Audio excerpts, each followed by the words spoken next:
사진에 보이는 사람은 일본 군인 소위 오노다 히로라는 소위입니다. 이 사람이 세계적으로 유명해진 것은 그가 전쟁이 끝난 줄도 모르고, 아니 그것을 부인한 채 홀로 정글 깊은 곳에서 29년 4개월 동안 버티고 항복하기를 거절하다가 29년 4개월 만에 그가 총을 내려놓고 세상으로 나온 사람입니다. 친구가 찾아가고 가족이 찾아가고 동료가 찾아가도 적의 기만 행위라고 생각을 하고 항복하기를 거절했습니다. 그럴 때마다 그가 하는 대답은 똑같았습니다. 명령이 없으면 산에서 내려갈 수 없다.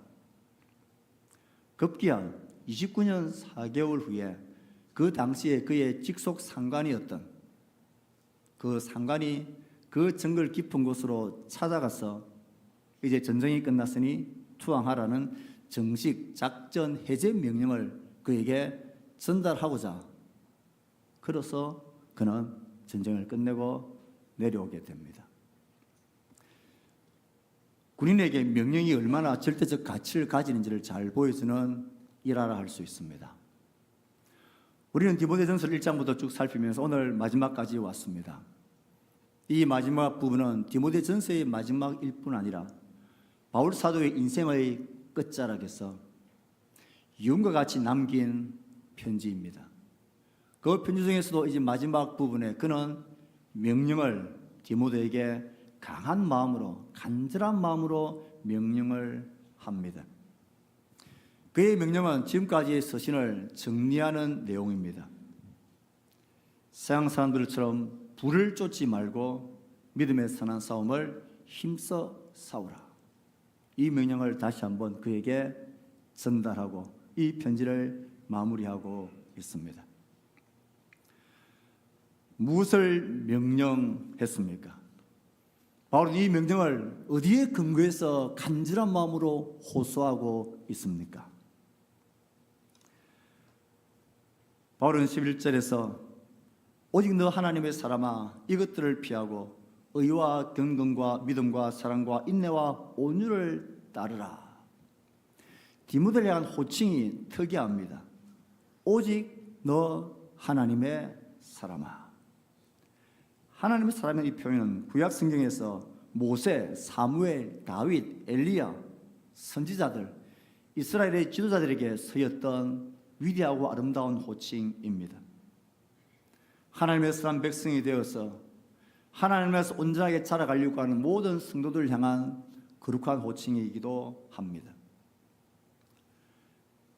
하나님을 믿는 사람에게 그를 향하여 야, 넌 정말 하나님의 사람이다, 이런 호칭을 들을 수 있다면 정말 멋진 일 아니겠습니까? 대단한 칭찬이지 않습니까?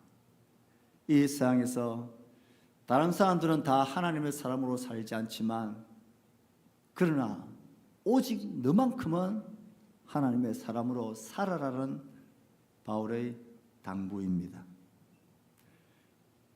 디모데를 둘러싼 거짓 교사들과 복음의 진리를 거스르고 탐욕과 분쟁하기를 좋아하는 그들 가운데 너 돌아서서 너 하나만큼은 하나님의 사람으로 하나님과 동행하기 힘쓰고 하나님을 기뻐하고 그의 진리의 말씀을, 그의 주신 사명을 붙들고 너는 하나님의 사람으로 살아라는 그런 칭찬이자 격려이자 당부입니다. 디모데만 하나님의 사람으로 부름받은 것은 아닙니다. 오늘 이 자리에 우리 모두도 이 세상에서 너 하나님의 사람이라 부름받은 우리들입니다. 세상은 하나님의 사람으로 살지 않습니다. 하나님을 좋아하지 않고 그의 말씀을 조롱하고 바보 같은 일이라고 우리를 매도하지만 그리스도의 십자가 아들을 내오신 하나님은 우리를 향하여 오직 너만큼은 하나님의 사람으로 살기를 당부하시는 하나님의 마음이 여기에 있습니다. 하나님의 사람이라 부른 후에 바울은 디모데에게 피해야 될 것들을 말하고 붙잡아야 될 것들을 말하면서 이 명령을 이어가고 있습니다. 11절에 보면 이것들을 피하고라고 했습니다. 이것들이 지금까지 앞에서 말했던 그 거짓 교사들의 분쟁하는 모습들, 복음의 진리를 어기고 경건을 이익의 방도로 삼는 그들의 거짓 가르침들, 분열과 분쟁하며 하나님을 깨트리는 그들의 모습들, 탐욕스러운 모습들, 돈을 사랑하고 부한자가 되려는 열망 가운데 맺혀 있는 이것들을 피하고 적극적으로는 의와 경건, 믿음과 사랑, 인내와 온유를 따르라. 싸움의 모습은 단순합니다. 피하고 도망가야 할 것으로부터는 가능한 멀리, 가능한 빨리, 가능한 모든 것에서 도망을 가야 합니다. 추구하고 내가 달려가야 할 곳을 향하여서는 그 무엇보다 열심히 최선을 다하여 달려가는 것, 이게 바울의 명령입니다. 우리가 싸워야 할 믿음의 삶의 모습입니다. 그들의 모습을 피하고 멀리 도망가고 무엇을 붙잡고 무엇을 향해 달려가라고 말합니까? 의와 경건입니다. 의는 정의와 사람을 공정하게 대하는 것이라면, 경건은 물질이 아닌 하나님을 향한 참된 경배와 의미와 섬김입니다. 믿음과 사랑은 신실함과 정직성, 탐심이 없는 희생적 봉사의 사랑의 모습입니다. 인내와 온유, 힘든 상황에서도 인내하고 힘든 사람들을 참는 온유입니다. 하나님의 백성의 삶, 하나님의 사람의 삶, 믿음의 싸움은 피해야 될 악과 이 분열의 모습에서 멀리 도망가는 것이고, 쫓아가야 할 이 의와 경건, 그리고 믿음과 사랑, 인내와 온유를 향해서 열심히 달려가는 것입니다. 그러면서 이제 본격적으로 11절, 12절에서 바울은 이런 모습으로 디모데에게 분명한 삶의 태도와 목표에 관하여서 명령합니다. 믿음의 선한 싸움을 싸우라. 영생을 취하라. 이를 위하여 네가 부르심을 받았고 많은 증인 앞에서 선한 증언을 하였도다. 이 싸움을 싸울 때에 악하게 그들과 같은 모습으로 싸우지 말라는 것입니다. 바른 태도, 선한 태도, 믿음의 모습으로 그 싸움을 싸우라는 것입니다. 스스로 경건의 연단의 본을 보이고 너의 진보를 그들에게 나타내고 거짓 가르침은 막고 진리의 바른 말씀을 가르침으로써 이 싸움을 힘있게 포기하지 말고 싸우라는 것입니다. 그래야 바른 목표인 영생을 취하게 되어진다는 것을, 그 영생에 우리가 이르게 된다는 것을, 우리가 목적하는 그 영생의 나라, 영생에 우리가 누려지게 된다는 것을 이야기합니다. 영생이란 단순히 시간적으로 오래 존재하는 것이 아닙니다.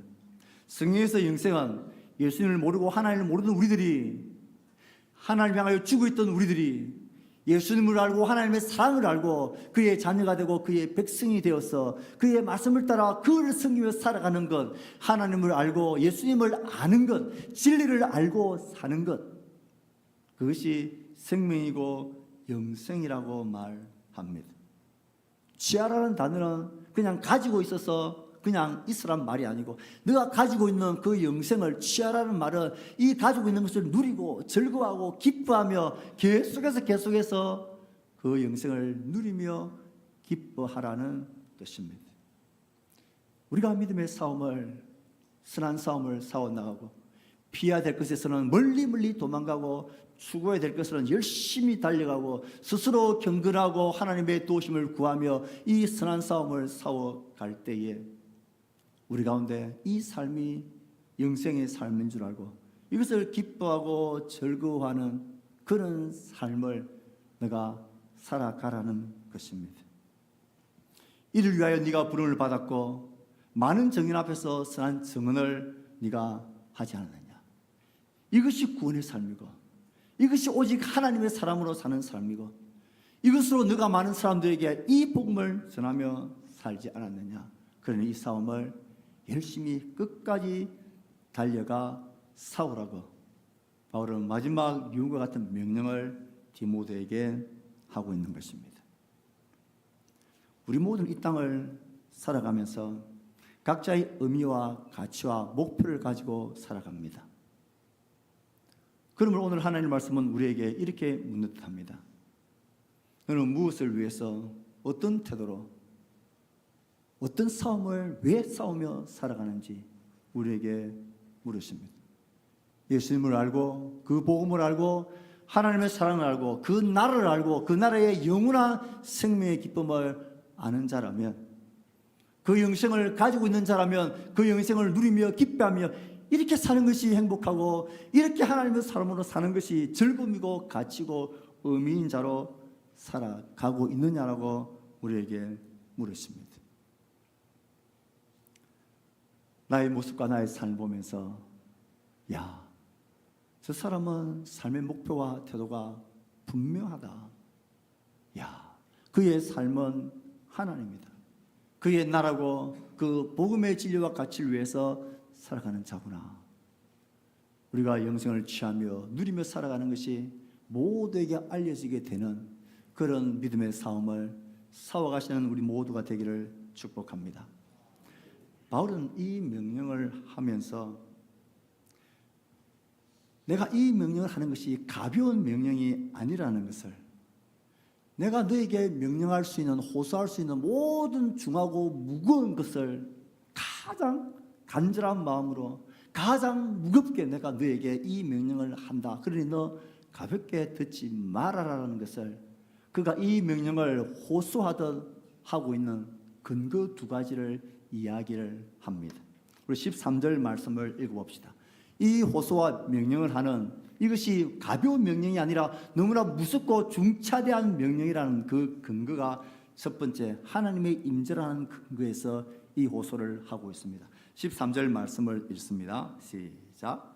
만물을 살게 하신 하나님 앞과 본디오 빌라도를 향하여 선한 증언을 하신 그리스도 예수 앞에서 내가 너를 명하노니. 누구 앞에서 이 명령을 지금 하고 있다고요? 하나님과 그리스도 예수 앞에서 하고 있는데, 그 하나님은 만물을 살게 하신 하나님이다 라는 뜻입니다. 하나님이 만물을 창조하시고 만물에게 생명을 주시고 만물을 지금도 주관하시며 운영하시는 주권자 되신 창조주 하나님 앞에서, 그리고 본디오 빌라도를 향하여 선한 증언을 하신 그리스도 예수 앞에서, 예수님이 빌라도 앞에서 어떤 증언을 스스로 하셨습니까? 네가 진짜 왕이냐 묻는 그 물음 앞에 네가 말하였도다. 내가 바로 그니라. 내가 하나님의 나라, 하나님이 보내신 그 왕이다라는 선한 증언을 그가 하셨습니다. 그러니 이 말씀은 만물을 살게 하신 창조주 되신, 그리고 주권자 되신 하나님 앞에서, 그리고 이 모든 우주의 왕 되신, 만왕의 왕 되신 그리스도 앞에서,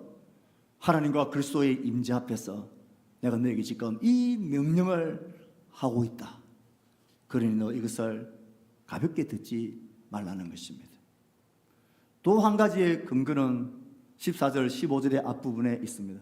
그것은 장차 다시 오실 만왕의 왕으로 오실 그리스도의 재림의 근거에서 이 싸움을 싸울 것을 명령하고 있습니다. 말씀을 읽어봅시다. 우리 주 시작. 우리 주 예수 그리스도께서 나타나실 때까지 흠도 없고 책망받을 것도 없이 이 명령을 지키라. 기약이 이르면 하나님이 그의 나타나심을 보이시리니. 바울의 마음은 지금 뜨겁습니다. 하나님과 그리스도 앞에서, 그리고 장차 이 땅을 다시 밟고 서실 만주의 주 되신 그리스도의 재림, 그가 오셔서 이 모든 싸움과 그 길가들에 대해서 그가 모든 것을 나타낼 거다. 칭찬할 자를 칭찬할 것이고 책망받을 자를 책망받을게 할 것인데, 그때 그 주님 앞에 흠도 책망받고도 없는 자로서 너가 서기 위하여 이 명령을 하고 이 명령을 지키라는 것입니다.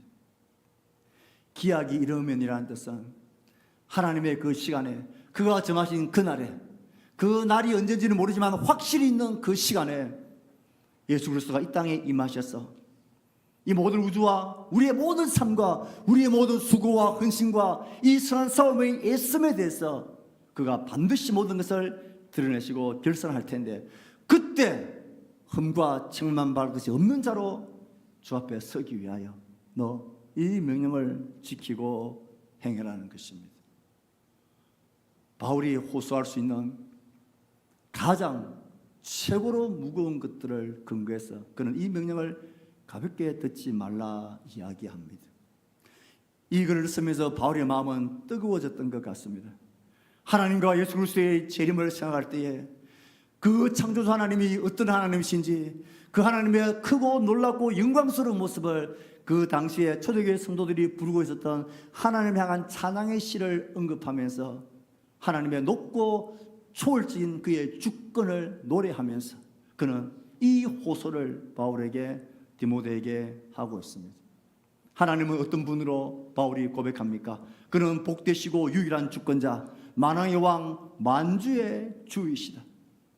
그의 나라를 방해하고 그의 일을 대적하고 그를 무력화시킬 수 있는 존재는 아무것도 없는 위대하신 우리의 구주라는 것입니다.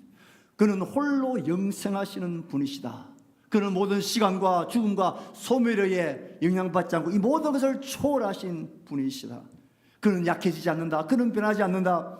그에게는 죽음도 사라짐도 없는 존재다. 그는 가까이 가지 못할 빛에 거하시는 분이시다. 하나님은 죄인 우리들이 감히 접근할 수 없는 거룩한 분이다. 어둠도 죄악도 거짓도 감히 그 앞에 설 수 없는 그는 빛이신 거룩하신 하나님이시다. 그는 아무 사람도 보지 못하고 볼 수 없는 분이다.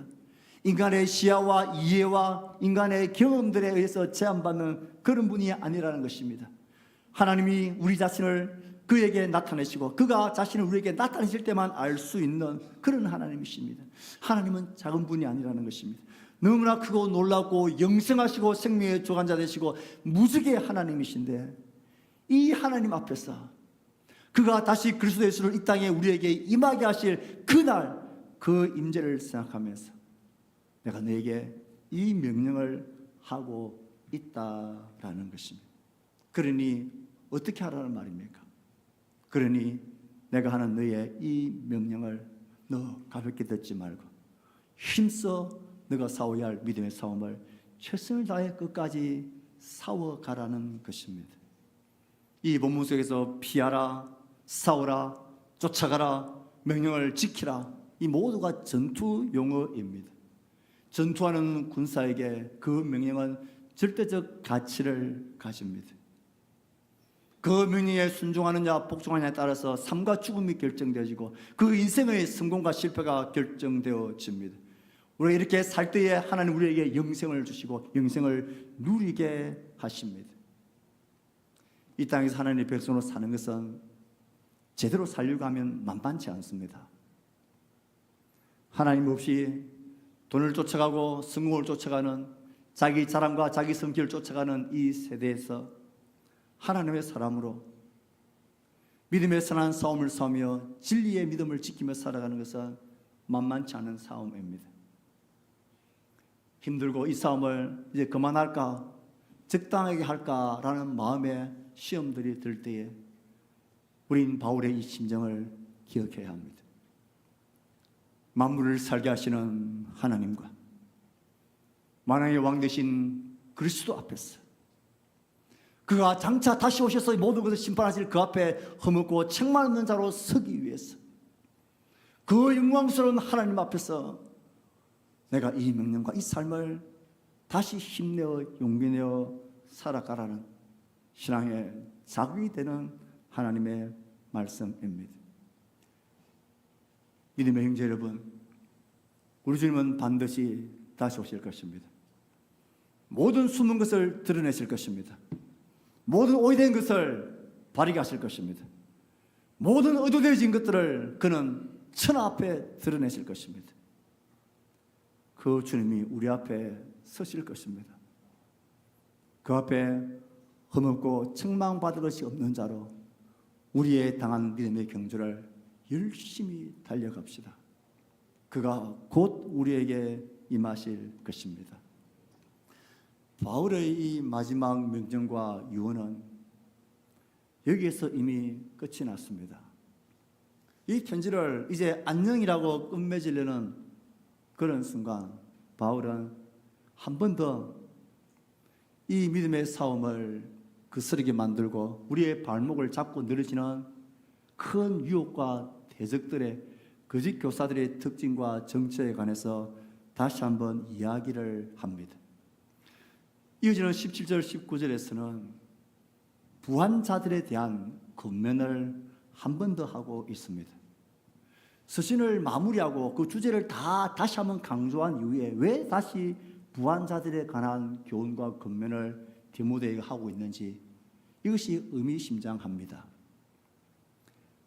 믿음의 선한 싸움을 싸우고 달려가는 그 일 앞에 가장 크게 또 가장 마지막까지 우리의 걸음을 넘어뜨리게 하고 실족하게 하는 최대의 적의 도구는 바로 물질이기 때문입니다. 돈이기 때문입니다. 이 부라는 것이 우리가 하나님의 사람으로 이 믿음의 선한 싸움을 싸워가는 일을 끝까지 잡아당기고 막아냅니다. 하나님보다 믿음의 선한 싸움보다 부자가 되고 돈을 사랑하며 부유함을 누리는 것이 더 큰 문제로 중요한 문제로 내 인생이 거기에 달려있는 것처럼 우리를 잡아 늘어지기 때문에 그렇습니다. 그래서 바울은 이 핵심적인 교훈을 하고 난 이후에 마지막 인사를 하기 전 이 부한자들에 대한 그들의 모습에 대한 권면을 우리에게 하고 있는 이유입니다. 바울이 디모데에게 이 부한자들에 대한 즉 물질과 돈에 대한 우리의 바른 태도를 어떻게 권면하는지를 가만히 보십시오. 그리고 이 싸움을 하셔야 합니다.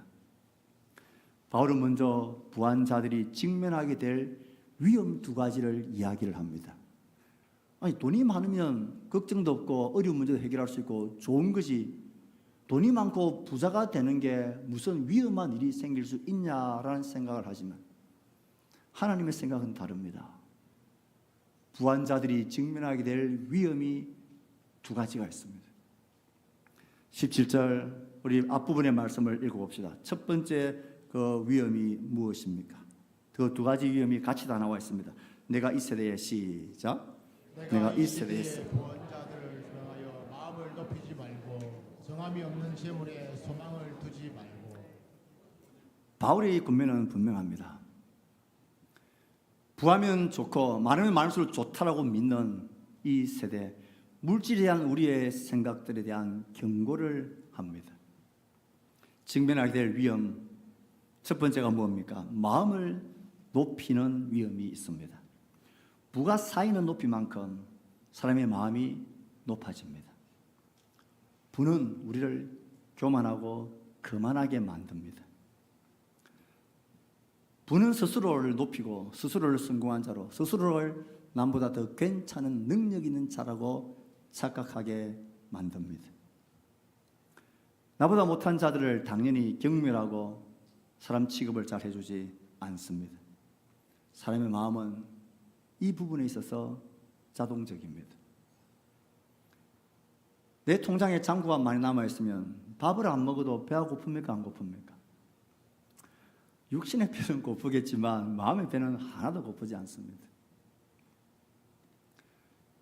좋은 삐까뻔쩍한 옷을 입고 차를 타고 다니는 사람 보면 부럽습니까? 안 부럽습니까? 하나도 부럽지 않습니다. 어떻게 해서든지 성공을 하고 돈을 가지면 이 세상에 성공 모델로 추앙받는 이 세대입니다. 그래서 이 돈이 가지는 아주 부정적이고 잘못된 신화 중에 하나가 많으면 많을수록 좋고 많으면 많을수록 성공했다라는 이 세상의 거짓 기만입니다. 성경은 우리에게 분명히 말합니다. 부가 쌓이는 높이만큼 우리의 마음이 교만해진다는 것입니다. 그렇지 못한 다른 사람들은 아주 경멸해지고 심지어 하나님마저도 필요 없는 그런 자가 되게 만드는 위험이 있습니다. 또 하나의 치명적인 위험은 무엇입니까? 정함이 없는 재물에 소망을 두게 되는 위험이 있습니다. 쌓아놓은 재물이 많고 통장에 잔고가 많고 자산이 많으면 이제 내 삶은 걱정할 게 없다라고 생각을 합니다. 그곳에서 안정감을 가지는 거예요. 자본주의의 특징 중에 하나죠. 거짓된 안정감을 갖게 하는 위험이 있습니다. 이런 위험 한번 당해봤으면 좋겠다라는 그런 부러움이 여기 있습니까? 이런 위험은 치명적입니다. 하늘에서 온 부자를 우리는 기억합니다. 창고를 늘리고 늘려서 가득가득 재물을 쌓아놓고 내 영혼아 여리의 설무근을 쌓아두었으니 이제부터는 평안히 쉬고 먹고 마시고 즐거워하자. 이게 세상의 가치관입니다. 이게 싸우면 싸울수록 더 좋다라고 말하는 세상의 거짓 안정감이고 교만하고 거만한 마음입니다.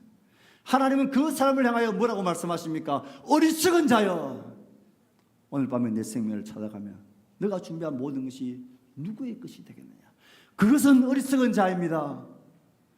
이 부가 가지고 오는 위험을, 이 직면하게 될 위험을 가볍게 여기는 것은 어리석은 일입니다. 우리가 신뢰하고 소망을 두어야 할 우리의 진짜 안정은 이 쌓아놓은 부에 있지 않습니다. 오직 우리에게 모든 것을 후히 주시고 누리게 하시는 하나님께 두라 말씀하십니다.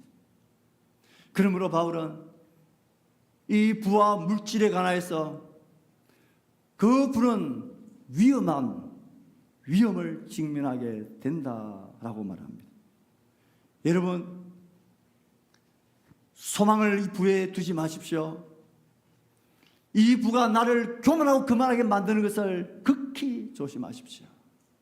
내 영혼을 잃어버리는 것이고 하나님을 잃어버리는 것이고 믿음을 잃어버리는 지름길이 이 부에 있다는 사실을 뼈저리게 기억하셔야 합니다.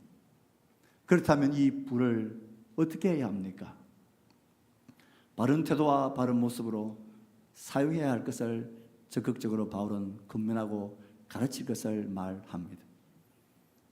적극적으로 바울은 그 부와 물질을 가진 자들의 책임을 이야기하고 그 책임을 다할 수 있는 비결을 마지막에 이야기하며 이 서신을 끝을 냅니다. 이 부자들, 물질을 가진 우리들의 책임이 무엇입니까? 18절 말씀을 읽습니다. 시작. 선을 행하고 선한 사업을 많이 하고 나누어 주기를 좋아하며 너그러운 자가 되게 하라. 이 목적 때문에 하나님 우리에게 부를 주십니다. 쌓아놓고 교만하고 그것의 안정감을 누리라고 주시는 게 아닙니다. 선을 행하고 선한 사업을 많이 하고 너그러운 자가 되게 하라. 부를 바르게 사용할 책임을 알고 가르치라는 것입니다. 선행, 선한 사업, 나눔, 너그러움, 이 모든 것은 방향이 나 자신을 향한 방향이 아니라 지체들과 다른 사람들을 향한 방향입니다. 부는 언제나 그렇습니다. 자신을 향한 방향이 되면 부는 길을 잃어버립니다. 다른 사람을 향한 방향이 되면 이 부는 길을 잃지 않고 아름답게 그 목적지에 도달할 수 있게 됩니다.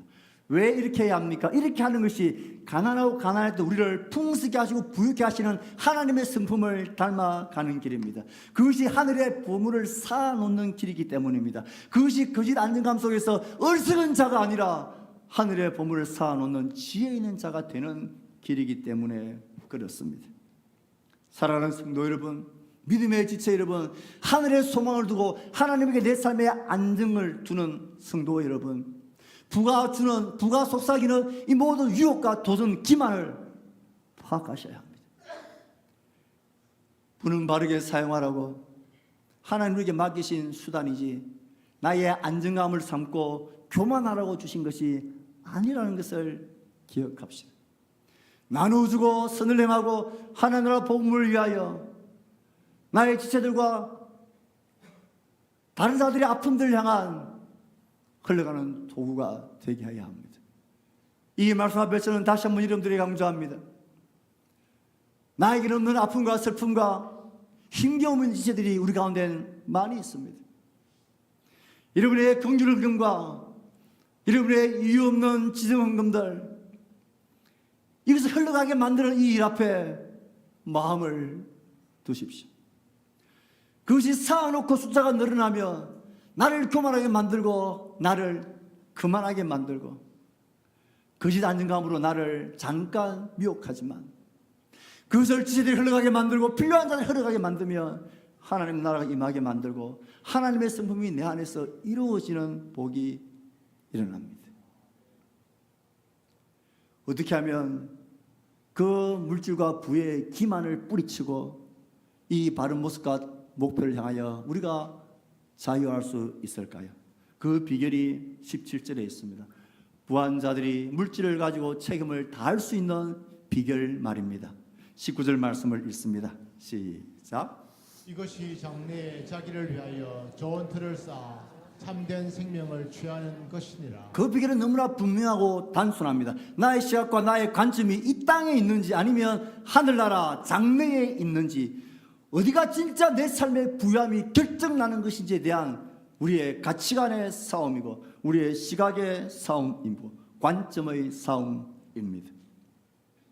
지금 이곳에서 살고 누리고 자랑하고 그짓 안정감을 누리고 그만하게 사는 것이 내 삶의 가치고 목적이라면, 그게 나의 나라라면 우리는 그렇게 살 수밖에 없습니다. 하지만 장래에 임하게 될 하나님의 나라, 하나님의 나라에 쌓아놓는 것이 진짜 나의 부유함이라는 것, 지혜라는 것을 내가 아는 믿음의 관점을 가지는 것, 그것이 비결입니다. 내가 원하는 것보다 더 초과되는 수입이 있으면 그렇게 되는 게 절대 아닙니다. 사람의 마음은 그렇지 않습니다. 더 가지면 더 가지고 싶은 게 사람의 탐욕과 탐심의 마음입니다. 우리의 비결은 초과되는 많은 것을 가지는 게 아닙니다. 하나님 나라를 향한 나의 시선이 고정되는 것입니다. 지금 이곳에서 내 삶이 어떻게 하나님께 들어지는 거냐가 하나님 나라 장래의 그 나라에서도 똑같이 이어진다는 것을 믿는 사람입니다. 이 땅의 것은 동록이 생기고 그리고 도둑이 들고 사라지고 없어지지만 하나님 나라를 영원한 가치가 있다는 것을 믿는 이 믿음이야말로 이 바른 태도의 비결입니다. 누군가에게 사랑과 격려를 나누기 위해서 물질을 주는 것은 저 사람은 돈이 많으니까, 수입이 괜찮으니까 나누어주지, 천만의 만만의 말씀요, 수억만원 금을 가진 사람이라도 그 많음의 양 때문에 나누는 게 아닙니다. 그의 마음과 가치가, 기준이 어디에 있느냐에 따라 나누어집니다. 나는 가진 게 없으니까 그렇게 안 해도 돼, 가진 게 없는 게 아니라 하나님 나라를 향한 이 마음과 생각과 가치관이 흐리멍텅하기 때문에 그렇습니다. 물질을 부여해서 바른 태도와 책임을 가질 수 있는 것은 우리의 관점과 시각을 하나님 나라에 둘 때입니다. 이 비결 외에는 없습니다. 이렇게 최후의 걸림돌을 다루고 난 이후에 바로 이제 마지막 인사를 합니다. 20절 21절 말씀을 읽습니다. 시작. 디모데야, 망대고 헛된 말과 거짓된 지식의 반론을 피함으로 내게 부탁한 것을 지키라. 이것을 따르는 사람들이 있어 믿음에서 벗어납니다. 그들은 도덕적으로 장담하는 게 아니라 그들은 믿음에서 멀리 떠나 있는 자들입니다. 그의 삶의 모습은 그가 믿음에 서 있는지 믿음 안에 있는지 믿음에서 떠난 자인지를 드러내 줍니다. 그 거짓 교사들의 길을 따르지 말라라고 강구를 합니다. 그리고 21절 마지막에 은혜가 너희와 함께 있을지어다. 마지막 은혜를 강구하고 복을 비는 것은 이 모든 믿음의 선한 싸움은 우리의 힘으로 내 안에서 일어나는 어떤 능력으로 가능한 게 아니라는 것입니다. 우리 스스로가 이 믿음의 싸움을 싸우고 이 돈의 모든 위협과 기만에서 벗어날 수 있는 것은 하나님의 은혜가 우리 가운데 임할 때입니다. 그 은혜를 사모할 때입니다. 그 은혜를 나에게 주실 때입니다. 나의 눈을 밝혀 하나님의 비결과 그 나라를 보게 할 때입니다. 그러면 우리 모두에게는 하나님의 은혜가 필요합니다. 지체 여러분, 하나님과 지체와 공동체를 향하여서 그의 선한 사람과 너그러운 사람이 되기 위하여 믿음의 선한 싸움을 싸워나갈 이 일 앞에 하나님의 은혜가 우리 모두에게 있기를 축복합니다. 하나님의 은혜를 구합시다. 하나님 우리를 그렇게 살게 하시고 이 싸움을 이기게 하십니다. 그 믿음으로 살아가는 하나님의 선한 백성들 되기를 주의 말씀으로 축복합니다. 우리가 함께 주신 말씀을 생각하며 우리 함께 말씀에 반응하는 기도를 각자의 목소리로 하나님께 드리겠습니다.